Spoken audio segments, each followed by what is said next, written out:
So it's that time of year. Usually twice a year I like to go through my vehicles and go through all of the items that are summer specific and take them out, you know, at the beginning of winter, and vice versa. At the beginning of winter I take out the summer stuff. I base my car kits on the 10 essentials. The same way I pack for a backpacking trip, I pack my vehicles. The 10 essentials are not specific items, but they are categories of items. So maps, let's say compasses, GPS systems, they don't count as one item. They fall under the navigation system. So I thought it would be fun to go through. I've almost finished with this vehicle before I start on this one. And let's start from the beginning of the vehicle, from the front, and work our way back, and I'll show you what I carry. Again, it's based on the 10 essentials. If you don't know what those are, I'll put them in the text box below. And the one criteria I have is that, you know, these are daily drivers, so I can't afford to use up all of the cargo space with big bins full of gear. I don't have a lot of superfluous stuff. You'd say I'm not a mechanic, so I don't have a lot of tools in here that I don't know how to use. I still like to keep things out of prying eyes, and I like to have as much of the cargo area, you know, available for groceries and trips to the hardware store, etc. So that's the philosophy behind how things are put away. Let's show you what I actually have in the vehicle as of this moment.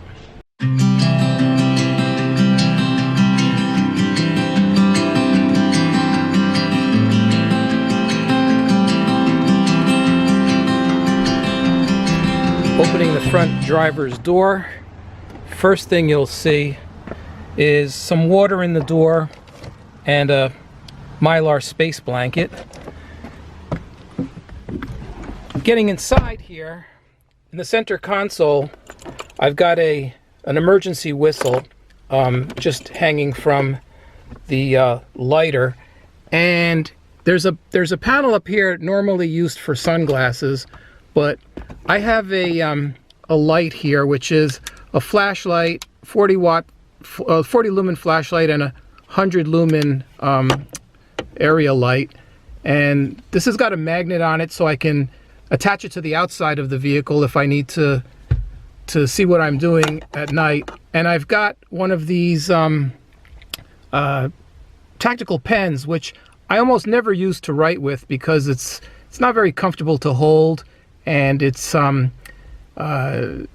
kind of awkward. The cap falls off. But what I use it for is it's designed to break car windshields. So God forbid if I should get caught in here, I can at least use it for that purpose, to get myself out of the vehicle. Then working towards the center console, I have an umbrella here, and in the center I've got change for parking, a Gerber multi-tool, small Bic lighter, and this comes out, and in the main storage bin got an orange microfiber cloth, orange for visibility. The microfiber cloth itself has, you know, tons of uses. I've got a small pry bar. Again, you know, if I get hit and let's say a fender is bent or something, this will help me get it out. And I can also use it to remove any, you know, edges, sharp pieces of glass should the windshield break. I've got a couple of snack packages here of nuts and dried fruit. Some insect repellent, which could probably come out for the winter time, but I'll leave it for now. I've got a few of these emergency flares. I also have regular flares. I have them in the other vehicle now. I have to move a couple in here, but I've got one here and a bunch in the back, and these come with this magnetic base. So you can either stand them up on the road, or, you know, again, same principle as the other light, you can just stick it right onto the outside of the vehicle. And they are very, very good lights. They last a long time.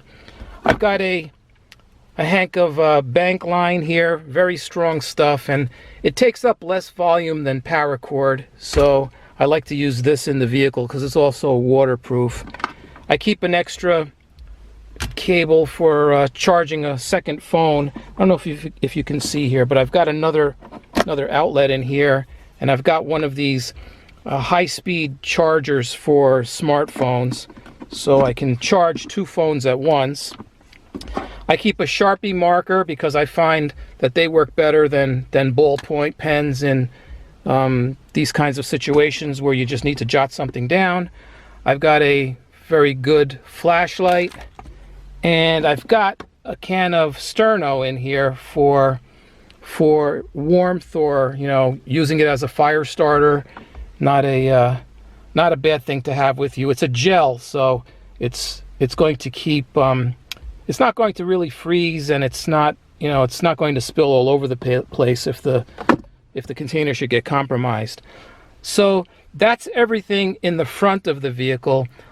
I've got nothing really in the back seat except a pair of extra hiking boots and warm wool socks back here, and behind the door I've got a map of New York. This is one of the Delorme maps, which is very good because it has a very detailed system of major highways, back roads, country roads, roads through national parks and state parks. So it's very, very detailed. It's a good map to have. I mean, obviously it's a big map. It's not something that you would normally carry in a backpack, but it's perfect for a vehicle, especially one with a pocket behind the seat, which fortunately both of my vehicles do.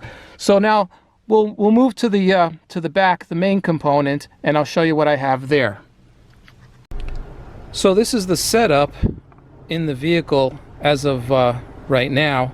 As you can see, most of the cargo area is available, and everything is held to the sides, or a lot of the items are held by a system of bungee cords, which I've attached to anchor points.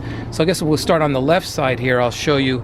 I've got a very accessible, pretty thorough first aid kit with an Israeli bandage, an emergency bandage behind it. Should I come upon an automobile accident, these are the things you want to have accessible. I've got a Mylar. This is actually one of those windscreen covers which reflects the sun out to keep your car cooler in the summertime, but they're fantastic for reflecting your own body heat back at you. And if you have to spend the night in the vehicle, you can even put it down as a ground sheet, and it'll reflect some of your own body heat back. I've got this is my food bag here, which is comprised of all foods that do not require cooking. They can be eaten cold as is. Again, another lighter. I've got some candy here, an Esbit stove, an extra Esbit stove. I've made a little cook kit out of this Stanley pot, very inexpensive. I've got a fuel canister, a full MSR fuel canister inside, with one of these stoves that screws on top. So I could actually, boil water, melt ice, melt snow with this. I've got some prepared foods in here also that I can heat up. This is something that, I wouldn't want to carry this backpacking because it's kind of heavy, but in the car it works out very well. Got a spork, and then the rest of the bag is filled with, as I said, foods that don't need to be heated necessarily. Got some tea, some rice, some canned ravioli, a can of Spam, and more Spam, more tea, things like that. Just some cocoa. So very easy to consume food and drink products.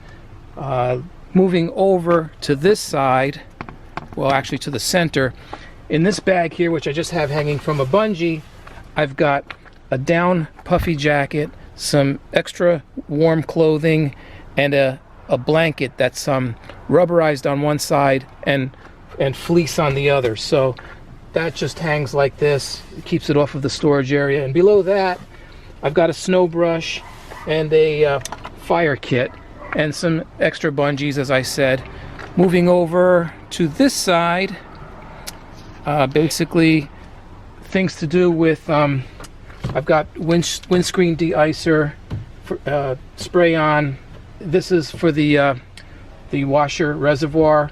I've got some non-stick orange signaling tape, some bathing wipes, a bright red bandana,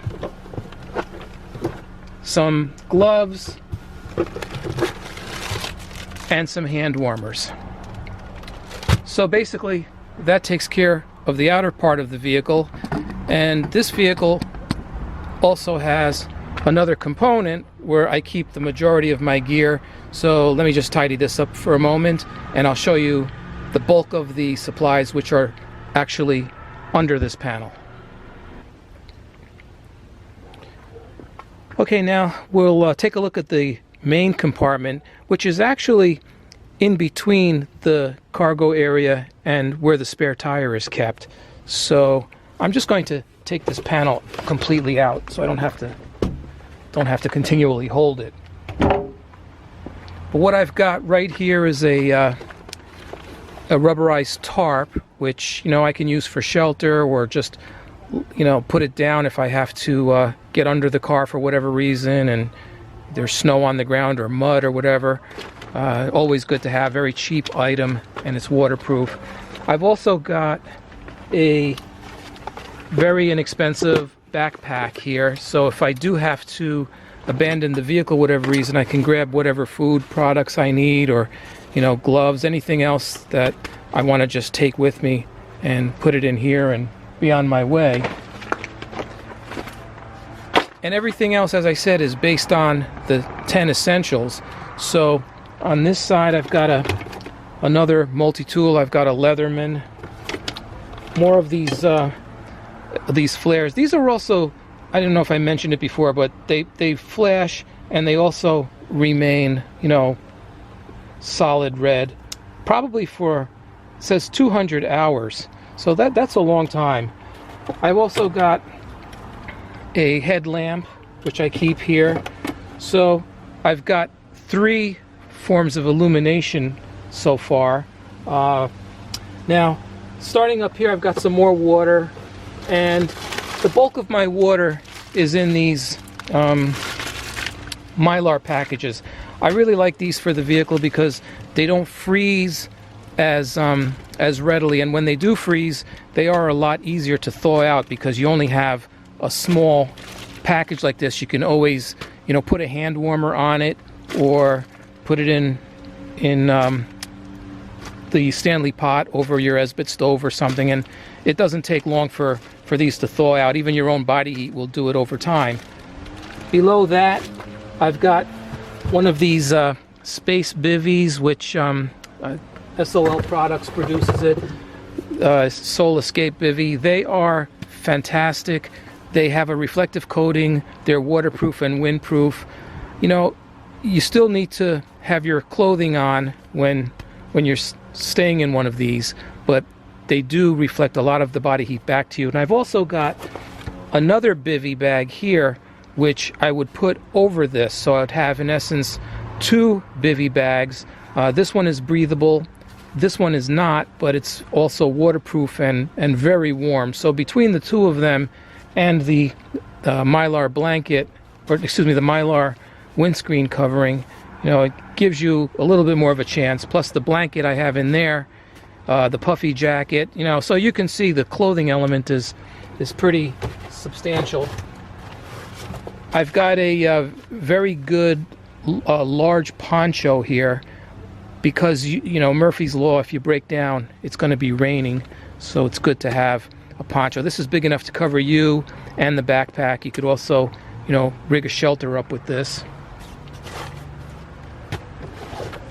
In front of that, I've got one of these cans of tire inflating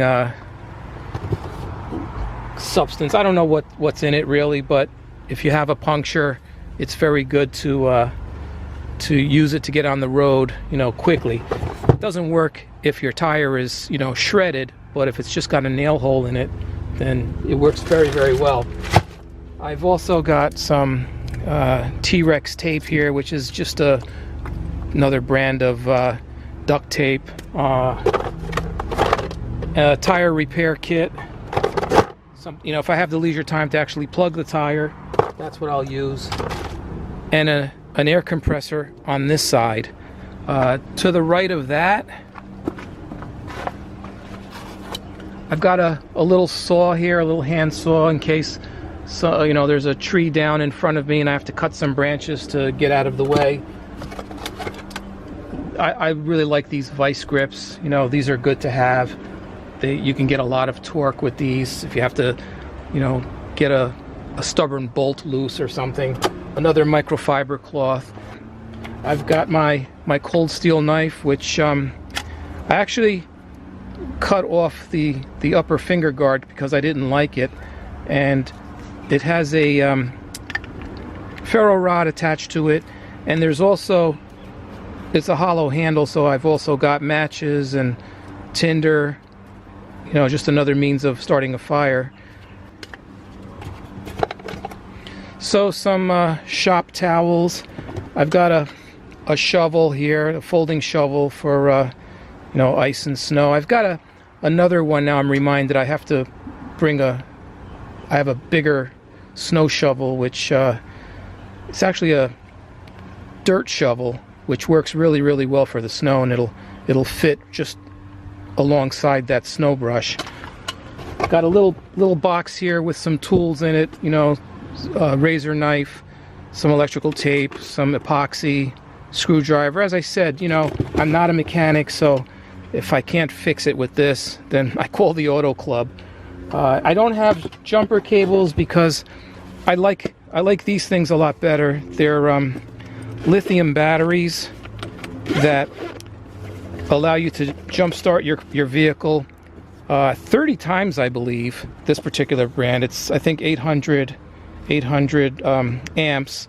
It's also got a light and emergency flasher. It's got ports here to charge your electronics as well. So the thing about jumper cables is you need another vehicle to jump you. If you're in the middle of nowhere, then you're kind of out of luck. So at least with this, you can give yourself a jump start. There are a lot of different brands. I'm not endorsing any particular brand here. It's not a sponsored video, obviously. I've got a little plastic bowl, some glass cleaner. It's very important to keep your windshields clean and clear of dirt and grit, and another metal container here so I can boil some additional water. And that's about it. I mean, the main survival tool I have is this. It's programmed with my insurance company, with my auto club.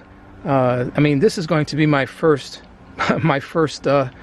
item, retrieved in a situation where I need help. But if this doesn't work, then hopefully with everything else I have in here, I can get by.